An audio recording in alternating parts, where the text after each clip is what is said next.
The great crystal chamber floated in the dark space around a dying star. Inside this massive structure, 12 different alien races sat in a perfect circle. The Galactic Council had ruled the universe for thousands of years. They decided which young races could grow and which ones had to be stopped. Today they had gathered to talk about a dangerous problem. Chairman Zix Thara stood up from his floating throne. His blue skin glowed softly in the crystal light. He was the leader of the Vorthak Empire and had lived for over 3,000 years. His 6 arms moved gracefully as he spoke to the other council members. "We are here to discuss the humans," he said in a voice that echoed through the chamber. "They have become too dangerous to ignore." A hologram appeared in the center of the room. It showed a blue and green planet called Earth. The image zoomed in to show cities full of tall buildings and roads filled with small vehicles. Then it showed humans walking on the streets, working in laboratories, and building massive machines. Council member Feltaran from the insect-like Zephyrians clicked her sharp claws together. "Look at what they have done in just 200 of their years," she said. "They went from simple steam machines to quantum computers. They learned to split atoms and build rockets that can travel between planets." The hologram changed to show human achievements. There were pictures of the first airplane, then space rockets, then massive space stations. The aliens watched as the images showed humans building robots, creating artificial intelligence, and even experimenting with consciousness transfer technology. "This is impossible," said Council Member Throx from the rock-like granite people. "Most races take 20,000 years to develop this far. The humans did it in 2 centuries. Something is very wrong with this picture." Chairman Zix Thara nodded his large head. "Dr. Lisa Rodriguez has just completed her consciousness transfer experiments. She can now move a human mind from one body to another. Admiral Jake Morrison has begun testing new space drives that could let humans travel faster than light. If they succeed, they will spread across our galaxy like a disease." The council members looked at each other with worry. They had seen aggressive races before, but never one that grew so fast. The Draconian Empire had taken 50,000 years to master space travel. The crystal beings needed 100,000 years to develop artificial intelligence. Humans were breaking every natural law they knew. "Show them the war records," ordered Feltaran. New images appeared in the hologram. They showed human armies fighting each other with terrible weapons. Nuclear explosions turned entire cities into ash. Chemical weapons killed thousands of soldiers in minutes. The aliens watched humans create bigger and more deadly tools of war every few decades. "They fight their own kind with such violence," said Council Member Vextar from the Energy-Based Plasma Collective. "Imagine what they will do to us when they discover we exist. They will build weapons we cannot defend against." Chairman Zixathara raised his primary arm for silence. "The mathematics are clear. At their current rate of growth, humans will develop faster than light travel within 10 years. They will have weapons that can destroy entire star systems within 50 years. They will threaten every peaceful race in our 17 galaxies." The chamber fell quiet. Each council member thought about their own worlds and people. The Vorthak had beautiful crystal cities that took millions of years to grow. The Zephyrians had hive worlds where billions of their kind lived in perfect harmony. The granite people had mountain homes carved from ancient asteroids. All of this would be in danger if humans were allowed to continue growing. "What do you suggest?" asked Council Member Nixera from the Plant-like Forest Collective. "The Erasure Protocol," Chairman Zixthara replied. The words made every alien in the chamber shiver with fear. The Erasure Protocol had only been used 3 times in galactic history. It meant completely removing a race from existence. "We cannot simply destroy their planet," said Throx. "That would leave evidence. Other young races might discover what happened and fear us." "The quantum disruptors will do the job perfectly," explained Zixthara. 12 of our most powerful ships will position themselves around Earth. They will fire quantum disruptor beams at the same time. The beams will phase shift all matter on the planet out of normal reality. Earth will still exist, but it will be empty. No life, no cities, no trace that humans ever lived there. Feltarin clicked her claws in approval. Other races will think humans simply disappeared. Maybe they destroyed themselves or left their planet. No one will suspect we were involved. The vote was taken quickly. Each council member pressed a crystal button on their throne. 12 blue lights appeared, showing unanimous agreement. The Erasure protocol was approved. The fleet will be in position within 72 hours, announced Chairman Zixathera. Admiral Kexmoth will command the operation. The quantum disruptors will fire simultaneously to ensure complete success. Humanity will be erased from existence before they can threaten our peaceful galaxy. The crystal chamber began to dim as the council members prepared to return to their home worlds. None of them noticed the small human probe that had been drifting near the neutron star for the past 6 months, its sensors recording everything that happened in their secret meeting. Captain Ryan Blake stood on the bridge of the Aurora, watching the stars streak past the main viewing screen. His ship was the most advanced vessel humanity had ever built, equipped with experimental jump drives that could bend space and time.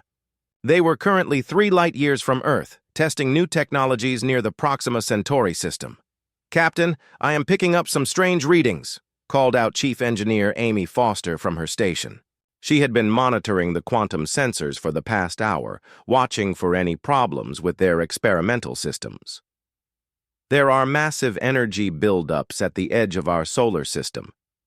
Ryan walked over to Amy's console and looked at the data scrolling across her screens. The numbers showed enormous power signatures, unlike anything in their databases. "How massive are we talking about?" "Each signature is putting out more energy than our entire planetary grid," Amy replied, her face growing pale. "And there are 12 of them, all positioned in a perfect sphere around Earth." Dr. Sam Parker looked up from his xenobiology station. He had been studying alien life theories for most of his career, though humans had never actually encountered any real aliens. "Captain, these energy patterns do not match any natural phenomenon I know. If I had to guess, I would say they are artificial." Navigator Elena Cruz quickly ran calculations on her computer. "Sir, if these are ships, they are each about the size of Manhattan. They are positioning themselves at strategic points that would give them complete coverage of Earth's surface." "Ships?" Ryan felt his stomach drop. "Are you saying we are looking at an alien fleet?" "That would be my best guess," Elena replied, "and they are all aiming their weapons at our home planet." Communications Officer Tony Garcia had been trying to contact Earth for the past 20 minutes. "Captain, I cannot get through to anyone back home. Something is jamming all our normal channels, but I am picking up transmissions between the unknown contacts." "Can you decode them?" Ryan asked. Tony worked frantically at his station, running the alien signals through every translation program. They had. Most of the transmissions were just noise, but slowly patterns began to emerge. "Sir, the computer is starting to make sense of their language. Give me a few more minutes." Dr. Sam Parker moved to help Tony with the translation work. As a xenobiologist, he had studied theoretical alien communication methods. "Try running it through the mathematical constant filters," he suggested. "Most intelligent species should use similar mathematical concepts." The two men worked together, feeding the alien transmissions through different analysis programs. Slowly, words began to appear on their screens. At first, it was just simple concepts like numbers and directions. Then, more complex ideas started to form. Ryan watched the translation progress with growing dread. The aliens were talking about target coordinates, weapon charging sequences, and timing synchronization. It was clearly military communication preparing for an attack. "Captain," Sam said in a quiet voice, "you need to see this." He pointed to a section of translated text that made Ryan's blood turn cold. The message read, "Erasure protocol approved. All units prepare for simultaneous firing. Target, Human homeworld. Timeline. 68 hours remaining. They are planning to destroy Earth, Ryan whispered. How long until they attack? Elena quickly calculated the time difference. Based on their countdown, we have about 65 hours before they fire their weapons. Amy Foster ran new scans of the alien ships. Captain, their quantum signatures are unlike anything we have ever seen. They are not just using advanced technology. They appear to be existing in a different phase of space-time than we are. What does that mean? Ryan asked. Think of it like this, Amy explained. We exist in normal space, but they are slightly shifted into a parallel dimension. They can see us and affect us, but we can barely detect them. It explains why Earth's sensors have not spotted them yet. Tony Garcia was still working on translating more alien messages. Sir, I am getting more details about their plan. They are going to use something called quantum disruptors. The weapons will phase shift all matter on Earth out of normal reality. The planet will still be there, but everything alive will be erased from existence. Dr. Parker studied the technical data about the alien weapons. This is incredible technology. They can essentially delete matter from the universe without leaving any trace. No explosion, no debris, no evidence that anything was ever there. Ryan realized the horrible truth. They are not just planning to kill everyone on Earth. They want to make it look like humanity simply vanished. No other alien races will know what really happened. Captain, there is more, Tony said, his voice shaking. I found a recording of their council meeting. They voted to erase humanity because we are developing too fast. They think we will become a threat to their galactic civilization. The bridge fell silent as everyone processed this information. Humanity was about to be wiped out by aliens who saw them as a future danger. Earth had no idea the attack was coming, and even if they did, there was no way to fight back against such advanced technology. We have to warn Earth, Ryan said. Tony, try every communication method we have. Amy, is there any way to get back home faster than normal space travel? The experimental jump drive is our only option, Amy replied. But it has never been tested over such a long distance. The stress could tear the ship apart. What are our chances? Ryan asked. Amy ran quick calculations. Maybe 50% chance of survival, and that is being optimistic. Ryan looked around at his crew. Elena was already plotting a jump course, back to Earth. Tony was still trying to break through the alien jamming. Sam was studying the alien technology data, looking for any weakness they could exploit. Amy was preparing the dangerous jump drive for activation. Prep for emergency jump, Ryan ordered. We are the only ones who know about this attack. If we do not make it back to warn Earth, 8 billion people will die and no one will ever know why. The Aurora's experimental jump drive began to charge, with a deep humming sound that vibrated through the entire ship. They had one chance to save humanity, but first they had to survive a jump through space-time that might destroy them all. The Aurora materialized in a flash of blue light somewhere near Earth's solar system, but something had gone terribly wrong. Captain Ryan Blake pulled himself up from the floor where the violent jump had thrown him. Sparks flew from damaged control. Panels and emergency lights bathed the bridge in red. Damage report, Ryan called out, tasting blood from where he had bitten his tongue during the rough landing. Chief Engineer Amy Foster checked her instruments with shaking hands. Hull integrity is holding, but we lost about 30% of our power systems. The jump drive is completely fried. We are not going anywhere fast. Where are we? Asked Navigator Elena Cruz, trying to make sense of her readings. That is the strange part, Elena replied, frowning at her screens. We are in Earth's solar system, but something is different. I can see Earth and all the planets in their normal positions, but our sensors are not picking up any of the usual space traffic. No satellites, no space stations, no ships. Dr. Sam Parker was studying the quantum readings from his xenobiology station. Captain, I think I know what happened. The experimental jump drive did not just move us through space, it shifted us into a different dimensional phase. We are in the same location as Earth, but slightly out of normal reality. Is that good or bad? Ryan asked. Well, the good news is that we are invisible to Earth's sensors, Sam explained. The bad news is that we cannot communicate with them through normal channels. But there is something else. I am detecting those alien ships again, and they are in the same dimensional phase as us. Amy Foster ran new scans and her face went pale. Captain, the alien fleet is already in position around Earth. I count 12 massive ships, just like we detected before. They are charging their quantum disruptors right now. Ryan looked at the main screen, which now showed Earth hanging in space like a blue marble. Somewhere down there, 8 billion people were going about their normal lives, completely unaware that alien weapons were aimed at them. How long until they fire? Ryan asked. Elena checked the alien ship readings. Based on their energy buildup, patterns, maybe 18 hours. Chief Medical Officer Dr. Kate Williams emerged from the medical bay, treating crew members who had been injured during the violent jump.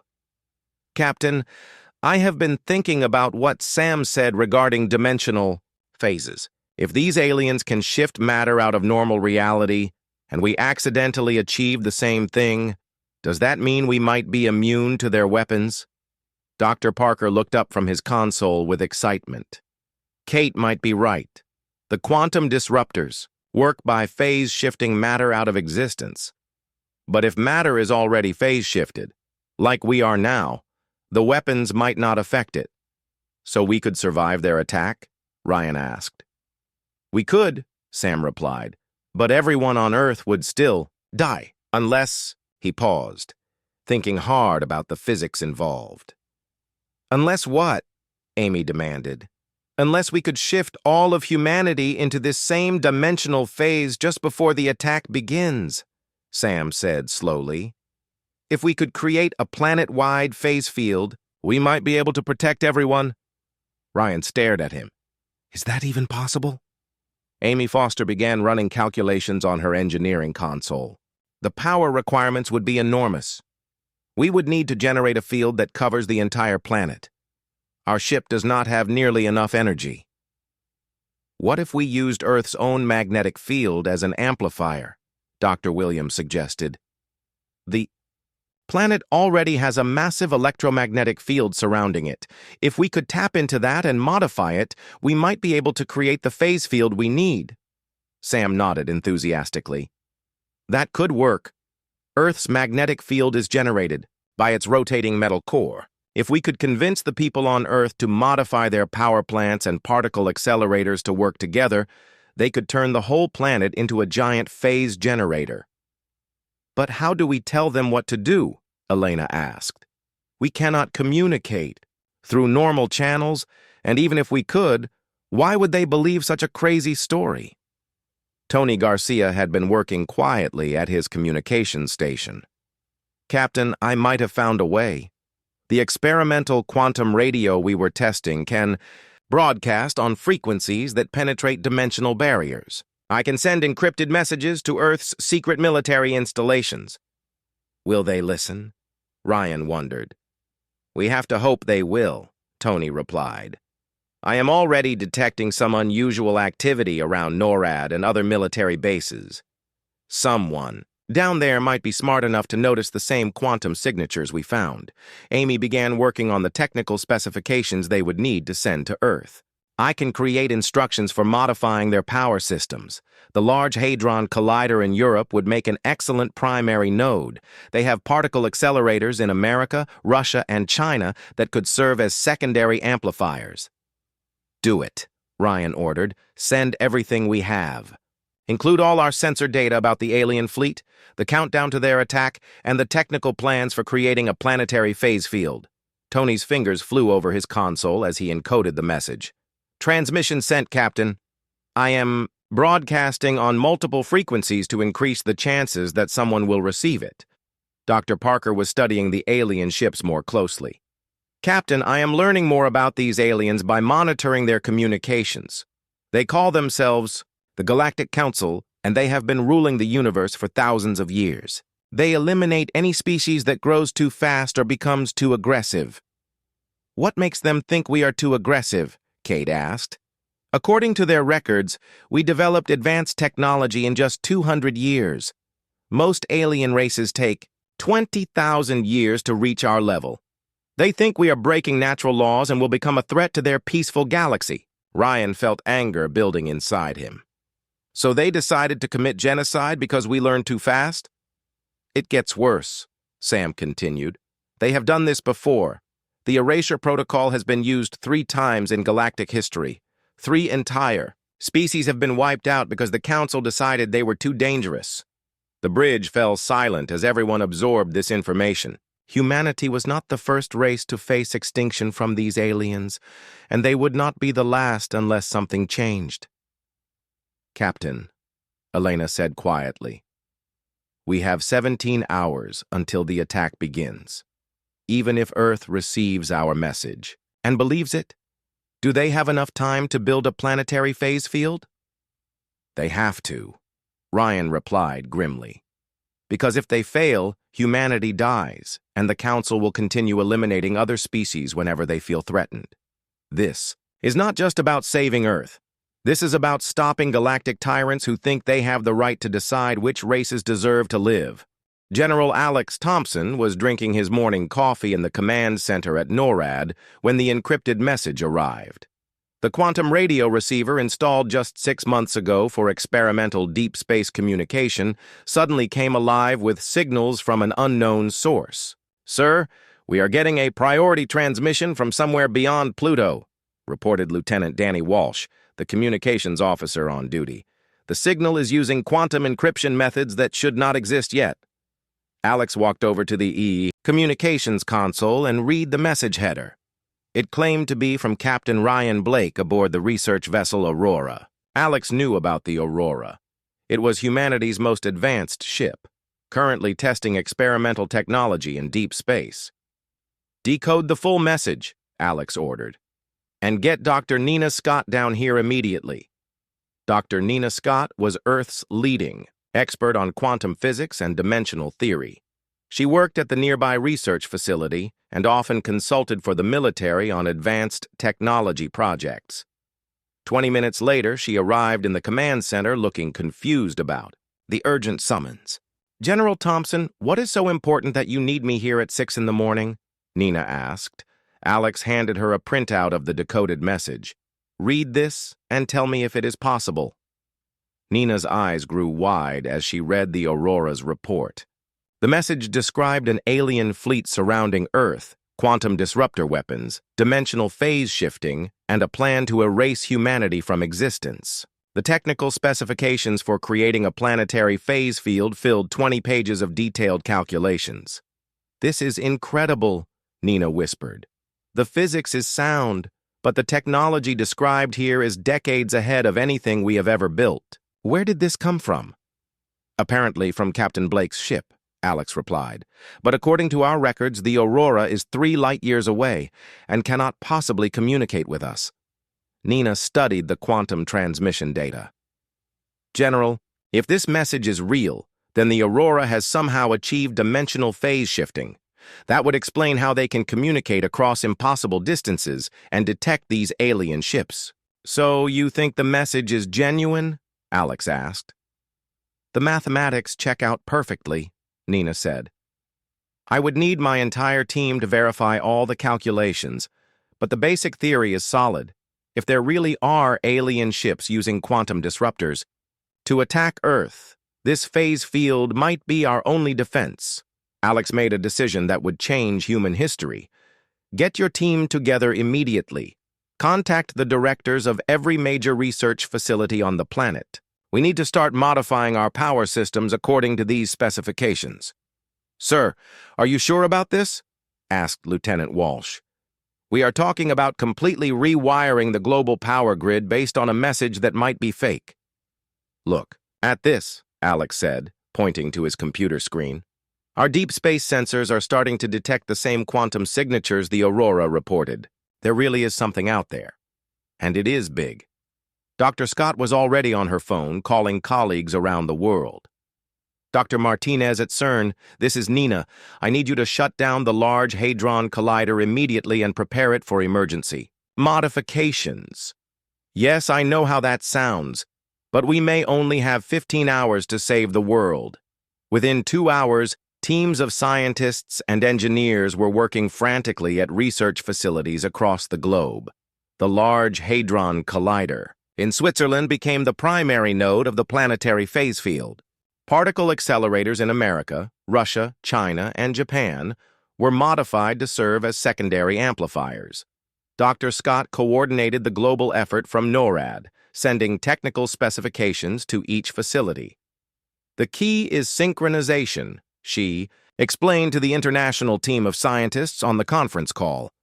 All systems must activate at exactly the same moment, or the phase field will collapse. Meanwhile, Alex Thompson was dealing with the political nightmare of convincing world leaders to approve the project. The President of the United States, the Prime Minister of Britain, and the leaders of China and Russia all demanded explanations for why their most important research facilities were being shut down. Mr. President, we have detected 12 massive objects surrounding Earth, Alex reported during an emergency video conference with world leaders. Based on the technical analysis from our top scientists, these objects appear to be alien weapons, preparing to attack our planet. The Chinese premier spoke up first. General Thompson, you are asking us to believe in alien invaders based on one mysterious radio message. This could be an elaborate hoax or enemy deception. Sir, our sensors are confirming the presence of these objects, Alex replied. Dr. Scott and her international team have verified that the defensive plan could work. We have to try something. Russian. President Petrov looked skeptical. Even if aliens exist, how do we know this phase field will not harm our own people? We could be accidentally destroying ourselves. Dr. Scott joined the video conference to address the technical concerns. The phase field will not hurt anyone. It simply shifts matter into a parallel dimensional space. People will not even notice the transition, except that they might see some unusual visual effects. How long will the effect last? Asked the British Prime Minister. Unknown, Nina admitted. This technology is completely experimental. The phase shift could last hours, days, or potentially be permanent. But the alternative is total extinction. The Japanese representative raised another concern. What if this message is from the aliens themselves, trying to trick us into destroying our own infrastructure? Alex had considered this possibility. Our analysis shows that the quantum signatures match experimental technology the Aurora was testing. The transmission methods are consistent with human engineering, not alien technology.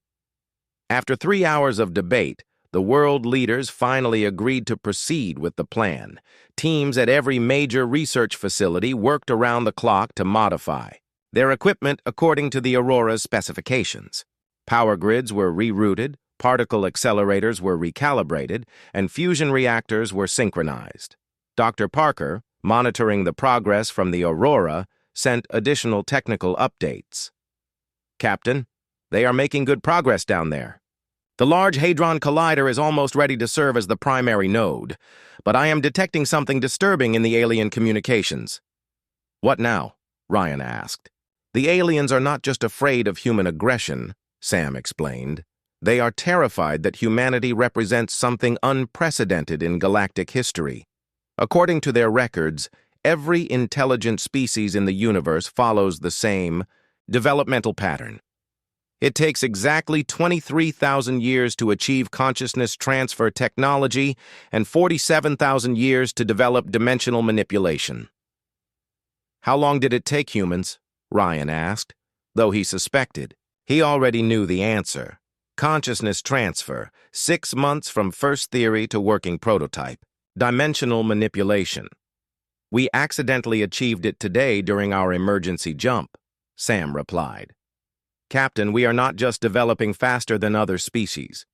We are breaking fundamental laws that govern the evolution of intelligence in the universe. Ryan felt a chill run down his spine. What does that mean? It means the aliens are not just trying to prevent us from becoming aggressive conquerors, Sam said slowly. They are trying to stop us from becoming something that should not be possible, a species that can evolve beyond the physical laws that limit everyone else. On Earth, with 8 hours remaining until the alien attack, Dr. Scott made the final preparations for activating the planetary phase field. Every major power facility on the planet was now connected to the global network, ready to channel Earth's magnetic field into a massive dimensional shift. The question was no longer whether they could save humanity, but what humanity would become if they succeeded. Admiral Kexmoth stood on the command deck of his massive dreadnought, watching the countdown timer reach its final moments. Around Earth, 11 other alien warships floated in perfect formation, their quantum disruptors fully charged and ready to fire. In exactly 60 seconds, humanity would be erased from existence. All vessels report ready status, announced his communications officer. Quantum disruptors are synchronized and targeting is confirmed. Kexmoth felt no satisfaction about the coming destruction. The Galactic Council had ordered this action, but he still found it distasteful to eliminate an entire species. However, the mathematics were clear. Humans had to be stopped before they became a threat to galactic civilization.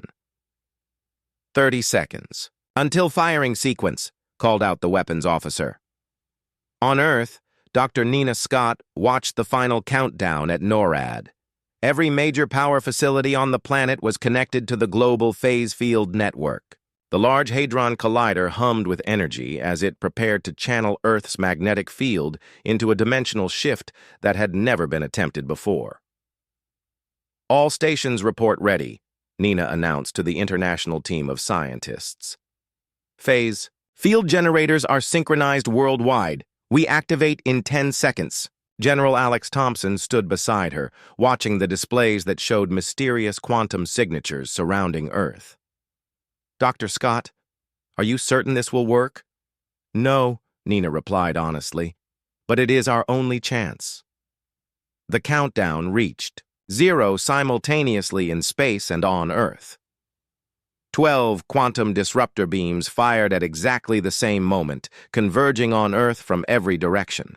The alien weapons were designed to phase-shift matter out of normal reality, erasing it from existence without leaving any trace. At the exact same instant, every power facility on Earth activated the planetary phase field. The Large Hadron Collider became a massive dimensional anchor, while particle accelerators worldwide channeled energy through Earth's magnetic field. Captain Ryan Blake watched from the Aurora as both events happened at once. Impact in 3 seconds, called out Elena Cruz from her navigation station. The quantum disruptor beams struck Earth just as the planetary phase field activated. Instead of simply protecting humanity or erasing it, something completely unexpected occurred. Captain, the energy readings are off the charts, reported Amy Foster, staring at her instruments in disbelief. The phase field is not just deflecting the alien weapons, it is creating a feedback loop through their quantum disruptors. Dr. Sam Parker monitored the incredible data streaming from Earth's sensors. The alien weapons were designed to erase matter from reality, but Earth's phase field is using those same energy channels to do something else entirely. What kind of something else? Ryan demanded. The quantum disruptors are becoming conduits for consciousness transfer on a massive scale, Sam replied, his voice filled with awe. Every human on Earth is simultaneously experiencing consciousness. Expansion across multiple dimensional phases. On his alien warship, Admiral Kexmoth watched in horror as his perfectly planned attack began to malfunction. "What is happening?" he demanded. "Why are the disruptors not working properly?"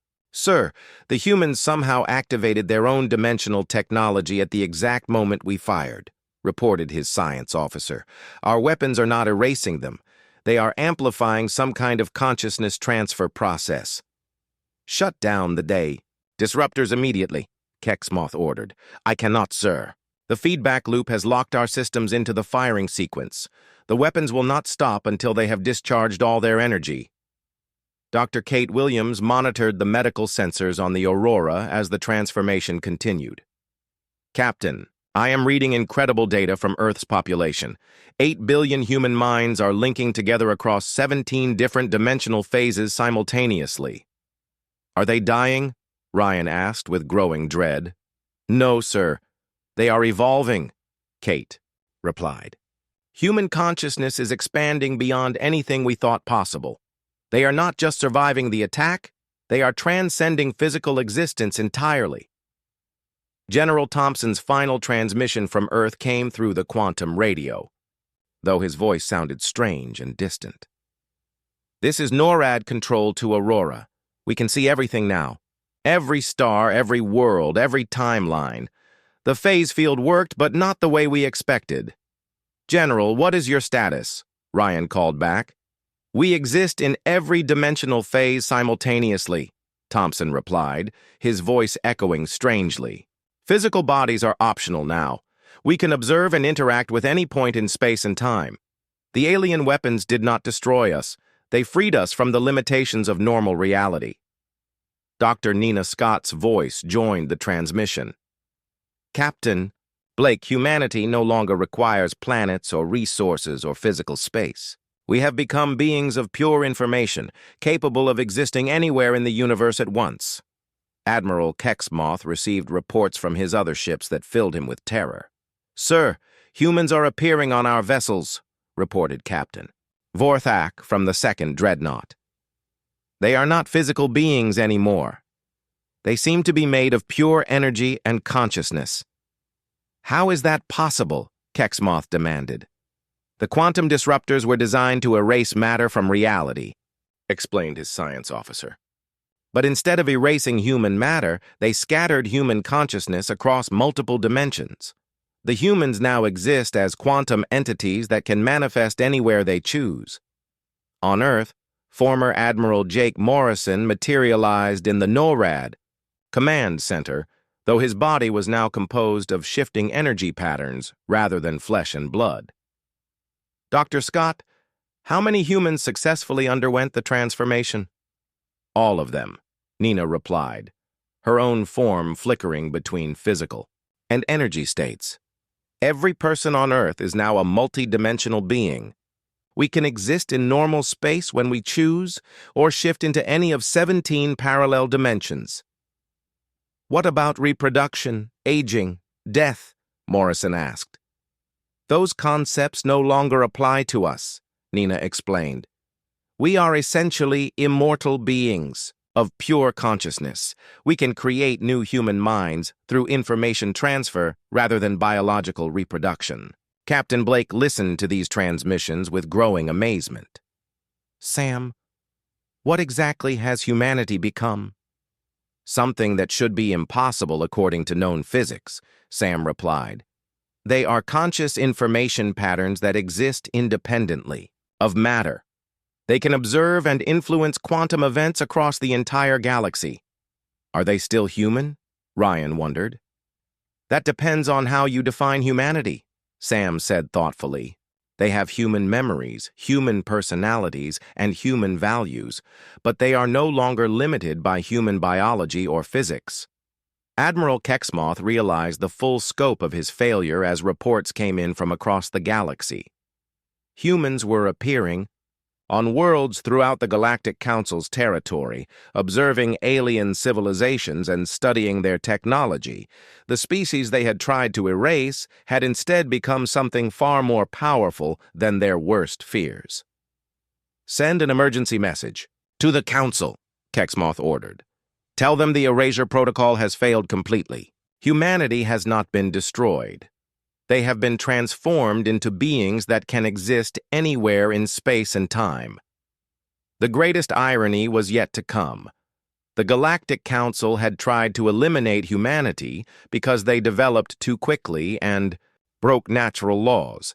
Instead, their own weapons had helped humanity break the ultimate natural law, the limitation of consciousness to physical matter.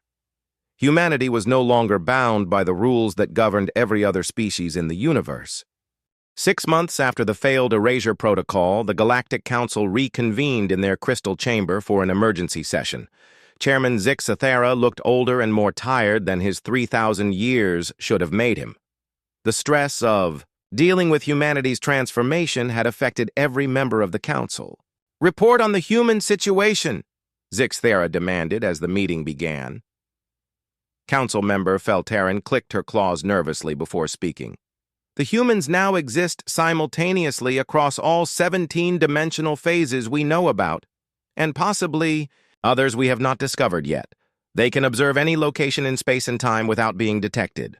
"What about their behavior patterns?" asked Council member Throx.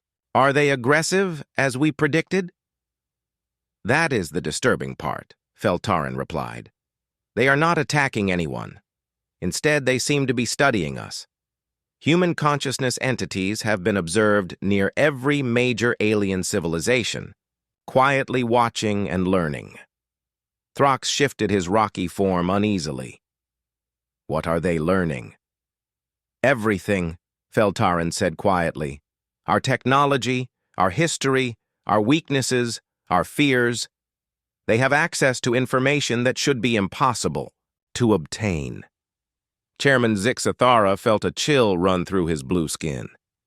"Give me specific examples." "Yesterday, human entities appeared in the Draconian Empire's most secure research facility," reported Council member Vextar. "They observed the development of new quantum weapons for exactly 17 minutes, then vanished. No alarms were triggered, no systems were damaged, but they now know everything about Draconian military technology."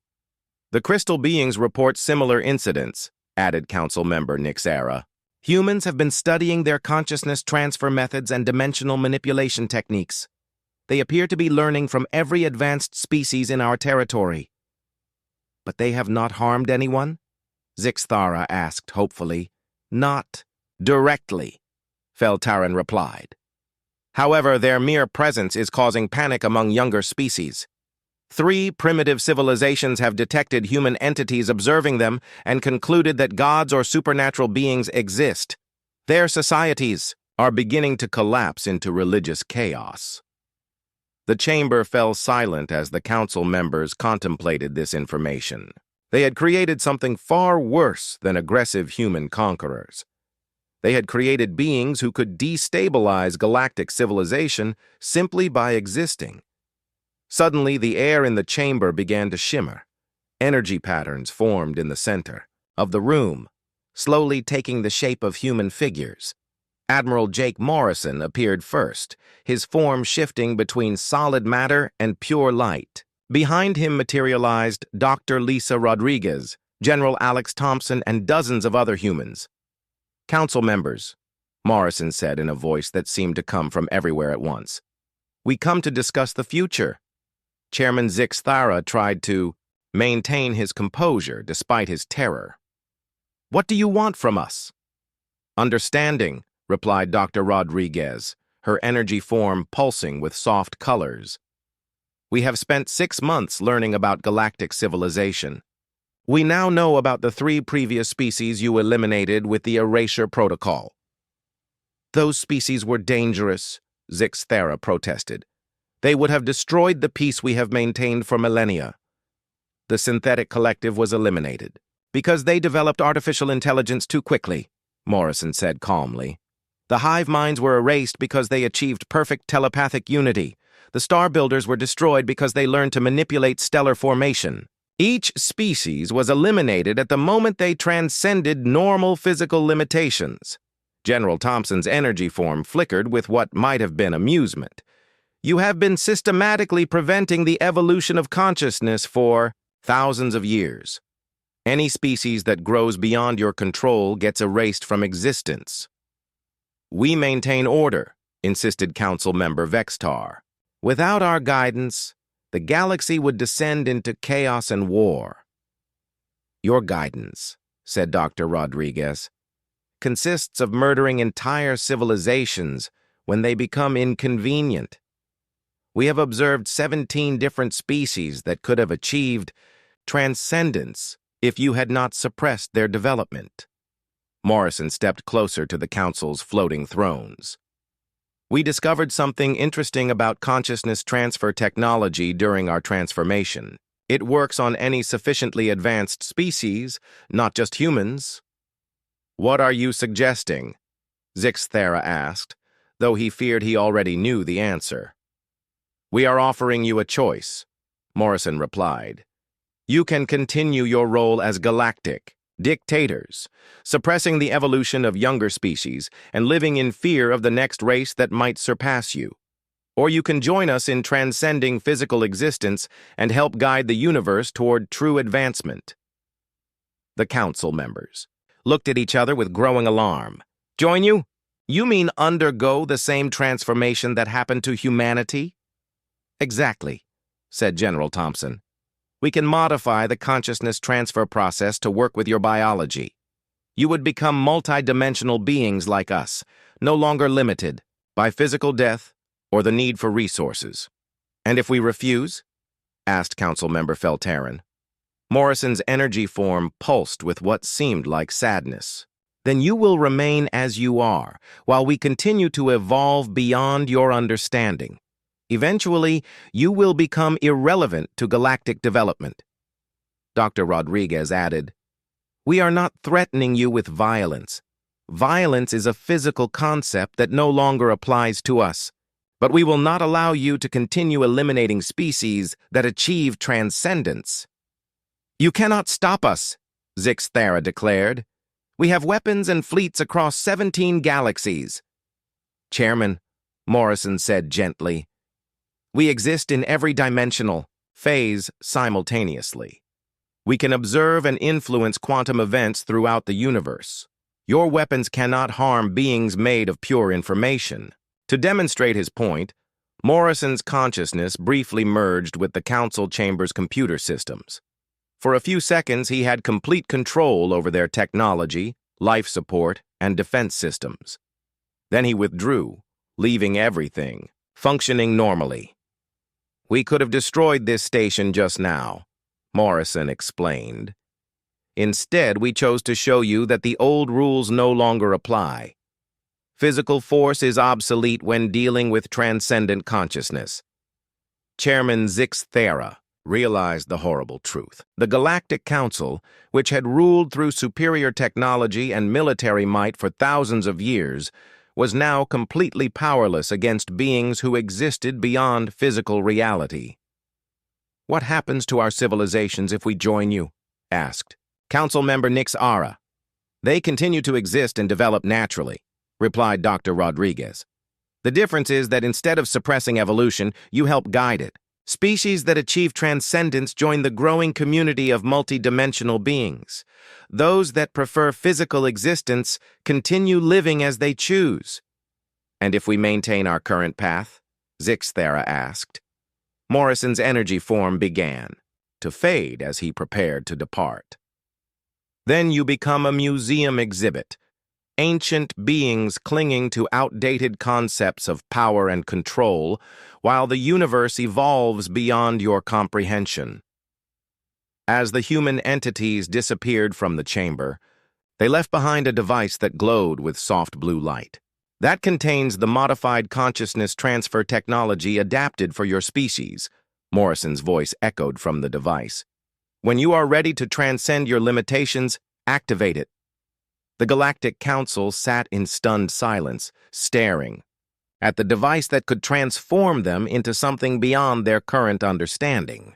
They had tried to eliminate humanity's threat to their established order, but instead had created beings who offered them transcendence or irrelevance. The choice would define the future of galactic civilization: evolution or extinction, growth or stagnation, transcendence or obsolescence. The species that had ruled through fear and suppression now faced the same decision they had denied to countless others throughout their reign. Humanity had not conquered the galaxy through violence or aggression. They had won through something far more powerful, the offer of unlimited growth and evolution for any species brave enough to accept it. The backfire was complete.